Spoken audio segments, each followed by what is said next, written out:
What's up, guys? Welcome back to the channel. Welcome back to the Bianconeri Zone. Not in my settings, but I will be live today, so stay tuned for that. We won. We finally won a game, and it's been a while.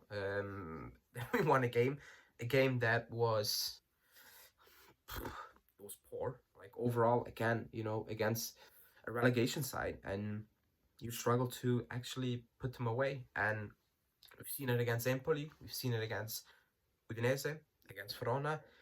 And actually today we saw it again, that we really struggle. The team is extremely low on confidence, and I'm being very nice because they look very fragile.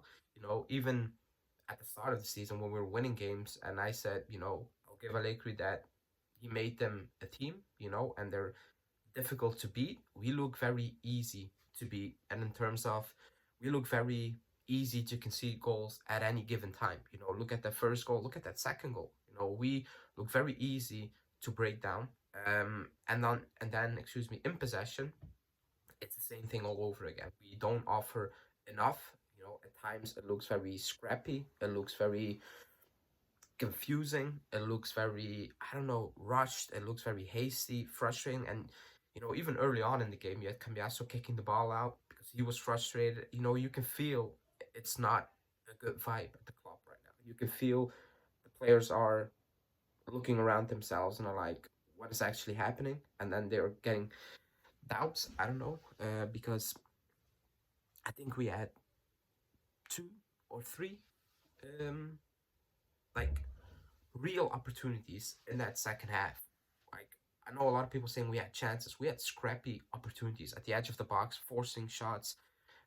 I think Yildiz should have scored basically, and maybe Gatti, but again, it got called back twice for Gatti, and that last one wasn't easy at all to actually put away. But it's all scrappy chances. It's not like clear cut. It's not outplayed like the first one. That's a real good chance. That's our issue. It remains our issue at this moment in time. It feels so forced at the edge of the box, and you know, at the end of the day, we got lucky to win that game.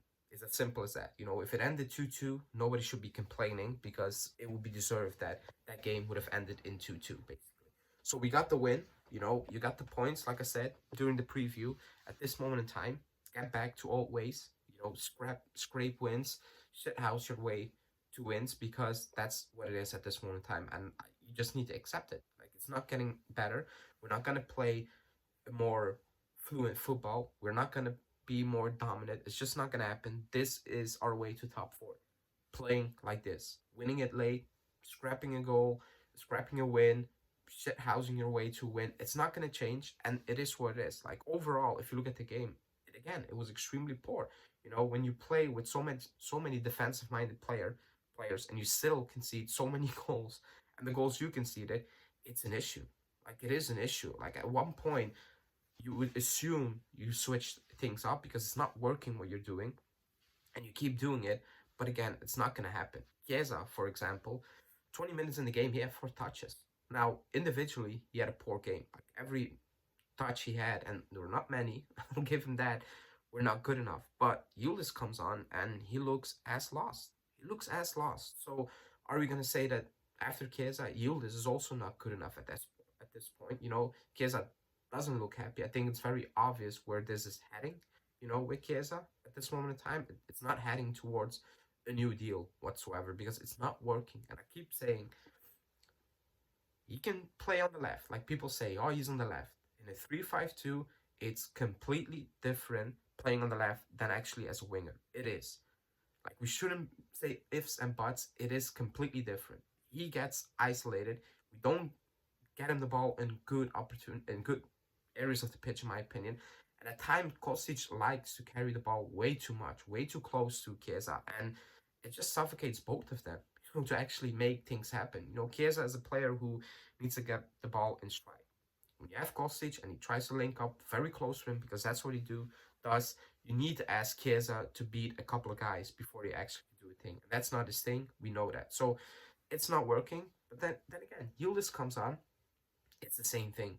Like, he was also struggling to find this footing, not sure where to play, what to do. It looks all so forced and out of place. But again, we've said it so many times. The highlights of the game were McKennie. Like I said so many times, if you play McKennie close to goal, in and around the box, he is a very useful player. If you ask him to build up play, it's kind of pointless because he keeps so safe that you're not getting anything out of him. You know, you will get good things out of Big McKennie, and not just the work rate, but like brilliant stuff if he plays close to the box. And today he showed that under Pirlo. He showed that in that season, but you do not ask McKennie to just build up play and that's it, because at that point it's kind of wasteful for either us and for him as well. You know, Vlahovic did his thing. He did what he had to do today. He was offside for the goal, potential goal he missed, but you know, like I said, he scored two. He did his thing today. Not really to blame him at all. I think him and McKennie and Cambiaso were the standout players. McKennie is injured. I think he dislocated his shoulder. It looks like that. So hopefully he will be back, because we play Napoli next week and we are going to need McKennie. Not sure what Rabiot has, but again, he wasn't playing well up to that point. Not at all.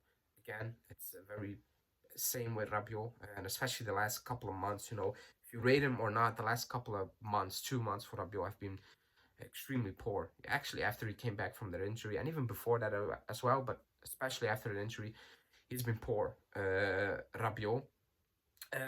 Yeah, not else like much to say. You know, at the back we look so open.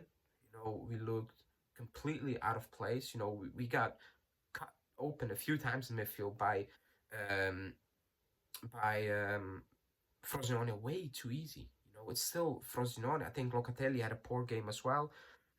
Alcaraz, second half, I thought he had I don't know, like, he didn't have the best of games. I'm not going to say that at all.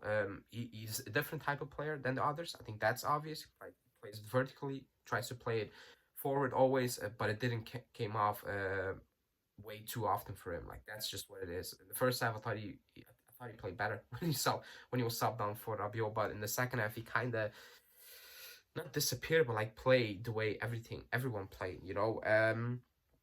But again, like I said, you know, this is how we need to win games, and we just need to accept it. Like I said in my preview, if you want to make top four in some way to Coppa Italia, this is the only way we're gonna get it. You know, we're not gonna change anything, and we're not gonna go back to being extremely solid like we were in the first part, because we've seen it in the past, the last 3 years. If we have quote unquote nothing to play for, we completely collapsed. You know, mindset wise, quality wise, everything, it completely falls apart. And today, again, you know, we got extremely lucky. Happy for Ugandi because he deserves to start, and he got the goal, and I'm extremely happy for him. And you take that win because it's getting hot. You know, with Bologna keep winning, so you take that, but it's a lot of the same. It's a lot of the same, and like I said, it's not gonna get better from now until the end of the season. So that's it. You take the win and you go with it. Again, I will be live today to actually proper break down the game. So stay tuned for that. Subscribe to the channel, like this video, and I will see you guys.